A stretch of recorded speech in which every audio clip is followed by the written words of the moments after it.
Steve Jobs ha sido señalado como una de las mentes más creativas, emprendedoras y exitosas de la historia. Como legado de su vida y carrera laboral se mencionan éxitos y decisiones entre los que se encuentran la fundación de destacadas empresas, desde Apple hasta Next y Pixar. Y la creación y lanzamiento de productos históricos, de los que resaltan el iPhone y el Macintosh. Sin embargo, más allá de logros concretos, y a pesar de que también hubo páginas oscuras en su pasado, llamadas a sus empleados en vacaciones, un negocio ilegal, un carácter implacable contra la competencia y a veces cruel con su propio entorno, ha quedado de Steve Jobs una imagen de genio y de líder de culto.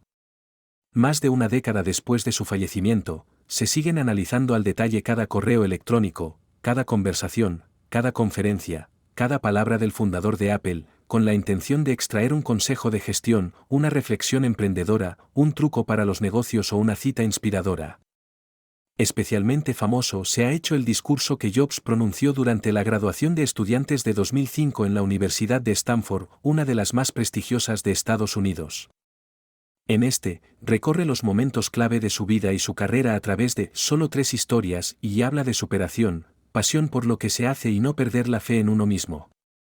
Finalmente, destaca una frase que ha quedado como una especie de lema para el mundo emprendedor y para cualquier persona que quiera seguirlo en su día a día: Stay hungry, stay foolish. Estas son algunas lecciones de vida que podrían extraerse del mítico discurso de Steve Jobs en Stanford. Número 1. Ten curiosidad y sigue tu intuición. El 12 de junio de 2005 Steve Jobs pronunció su discurso de graduación en la Universidad de Stanford.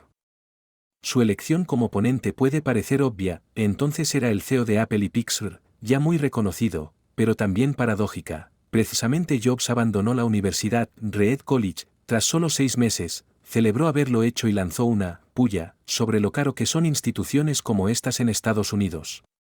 No tenía ni idea de lo que quería hacer con mi vida ni de cómo la universidad iba a ayudarme a averiguarlo. Y me estaba gastando todo el dinero que mis padres habían ahorrado durante toda su vida. Así que decidí dejarlo y confiar en que todo saldría bien. En aquel momento me daba bastante miedo, pero mirando atrás fue una de las mejores decisiones que he tomado nunca, comenzaba explicando Jobs en la conferencia. Aunque dejó la universidad a los 6 meses, durante año y medio siguió como asistente a algunas clases que le parecían interesantes, ya sin la obligación de acudir a las que consideraba que no le aportaban nada. No todo fue romántico, admite, rememorando las dificultades por las que pasó, pero su curiosidad tuvo efectos imprevistos y positivos en el futuro. Como ejemplo, menciona una clase de caligrafía. En aquella época, el Reed College ofrecía quizá la mejor enseñanza de caligrafía del país, a la que se apuntó y en la que aprendió sobre los distintos tipos de letra, los espacios, las diferentes combinaciones. Era hermoso, histórico, artísticamente sutil de una forma que la ciencia no puede captar, y me pareció fascinante, recuerda. Nada de esto tenía siquiera una esperanza de aplicación práctica en mi vida. Pero 10 años después, cuando estábamos diseñando el primer ordenador Macintosh, todo volvió a mí. Y lo diseñamos todo para el Mac. Fue el primer ordenador con una bella tipografía, aseguraba Jobs, que sacaba su primera lección de vida sobre seguir la curiosidad y la intuición, y confiar en que las piezas de la vida se acabarán colocando correctamente. Si no hubiera asistido a ese único curso en la universidad, el Mac nunca habría tenido múltiples tipos de letra ni fuentes espaciadas proporcionalmente. Y como Windows se limitó a copiar al Mac, es probable que ningún ordenador personal los tuviera, expone con ironía. Por supuesto, era imposible conectar los puntos mirando hacia adelante cuando estaba en la universidad. Pero estaba muy claro mirando hacia atrás 10 años después, concluye.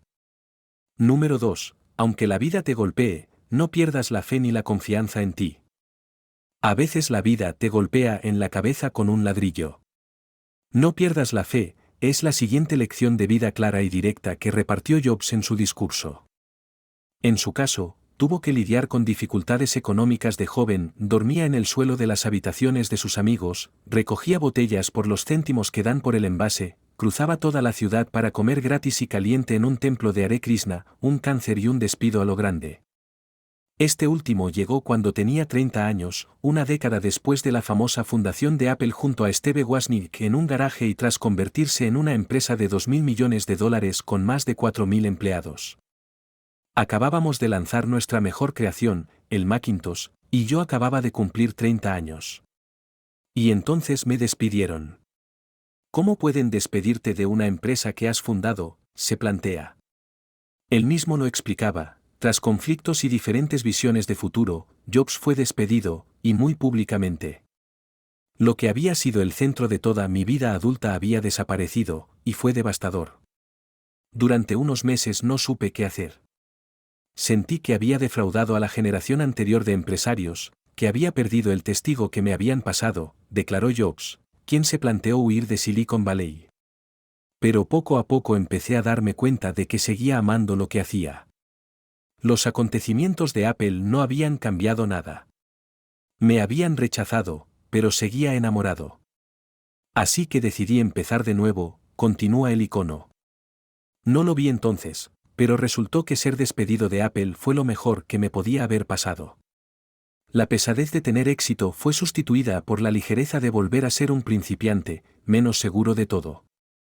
Me liberó para entrar en uno de los periodos más creativos de mi vida. En los siguientes años conoció a quien sería su esposa, fundó NXT Pictures, que iniciaría su éxito con Toy Story y acabó volviendo a Apple.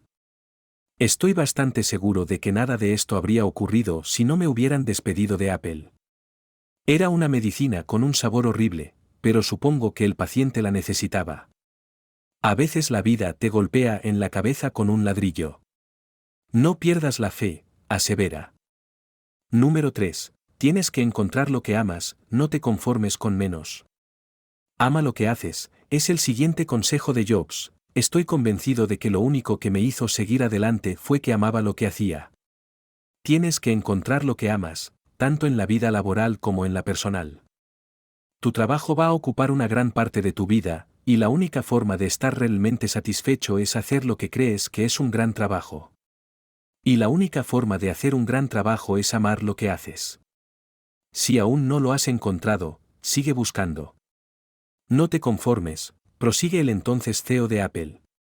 Como con todos los asuntos del corazón, lo sabrás cuando lo encuentres. Y, como cualquier gran relación, mejora cada vez más a medida que pasan los años. Así que sigue buscando hasta que lo encuentres. No te conformes, finaliza al respecto. Número 4. Algún día morirás, vive cada día de tu vida.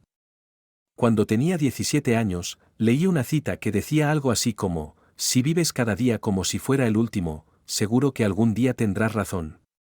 Me impresionó, y desde entonces, durante los últimos 33 años, cada mañana me miro al espejo y me pregunto, si hoy fuera el último día de mi vida, ¿querría hacer lo que voy a hacer hoy? Siempre que la respuesta ha sido, no, durante demasiados días seguidos, sé que tengo que cambiar algo, compartía con los estudiantes. Cuando pronunció este discurso en 2005, Jobs tenía reciente un diagnóstico de cáncer de páncreas el año anterior. Ese día, por la mañana los médicos le dijeron que casi seguro se trataba de un tipo de cáncer incurable y que no viviría más de 3 o 6 meses, que se fuera a casa y pusiera sus asuntos en orden para el final. Por la tarde, una biopsia desveló mejores noticias. Mi mujer, que estaba allí, me contó que, cuando vieron las células al microscopio, los médicos se echaron a llorar porque resultó ser una forma muy rara de cáncer de páncreas que se cura con cirugía. Me operaron y ahora estoy bien. Ha sido lo más cerca que he estado de la muerte, y espero que sea lo más cerca que esté durante unas cuantas décadas más, declaraba entonces. Recordar que pronto moriré es la herramienta más importante que he encontrado para ayudarme a tomar las grandes decisiones de la vida. Porque casi todo, todas las expectativas externas, todo el orgullo, todo el miedo a la vergüenza o al fracaso, se desvanece ante la muerte, dejando solo lo que es verdaderamente importante. Recordar que vas a morir es la mejor manera que conozco de evitar la trampa de pensar que tienes algo que perder. Ya estás desnudo. No hay razón para no seguir a tu corazón, aconsejaba. La muerte es el destino que todos compartimos. Nadie ha escapado de ella. Y así es como debe ser, porque la muerte es muy probablemente el mejor invento de la vida. Es el agente de cambio de la vida, complementaba ante su joven audiencia. Años después, el 5 de octubre de 2011, Jobs fallecía de un paro respiratorio derivado de las metástasis de ese cáncer de páncreas. Número 5. Escucha a tu corazón y cómete el mundo. Última lección de vida de Steve Jobs: tu tiempo es limitado, así que no lo malgastes viviendo la vida de otros. No te dejes atrapar por el dogma, que es vivir con los resultados del pensamiento de otras personas. No dejes que el ruido de las opiniones de los demás ahogue tu propia voz interior. Y lo más importante, ten el valor de seguir tu corazón y tu intuición. De alguna manera, ellos ya saben lo que realmente quieres llegar a ser. Todo lo demás es secundario. No puedes unir los puntos mirando hacia adelante, solo puedes hacerlo mirando hacia atrás. Así que tienes que confiar en que los puntos se unirán de algún modo en tu futuro. Tienes que confiar en algo, tu instinto, el destino, la vida, el karma, lo que sea. Este enfoque nunca me ha defraudado y ha marcado la diferencia en mi vida, prosigue Jobs, que ya se iba acercando a su mítica frase. Esta se encontraba en la contraportada del último número de una publicación increíble llamada The Whole Earth Catalog. Era algo así como Google en edición de bolsillo. 35 años antes de que apareciera Google, era idealista y rebosaba de herramientas ingeniosas y grandes ideas, según la descripción del fundador de Apple. La cita aparecía debajo de una fotografía de una carretera rural a primera hora de la mañana: Stay hungry, stay foolish, que se podría traducir aproximadamente como mantente hambriento, mantente alocado, o inquieto o ingenuo. Era su mensaje de despedida. Mantente hambriento. Mantente alocado. Y siempre he deseado eso para mí. Y ahora, cuando os graduáis para empezar de nuevo, deseo eso para vosotros, finalizaba Jobs su discurso, ya histórico.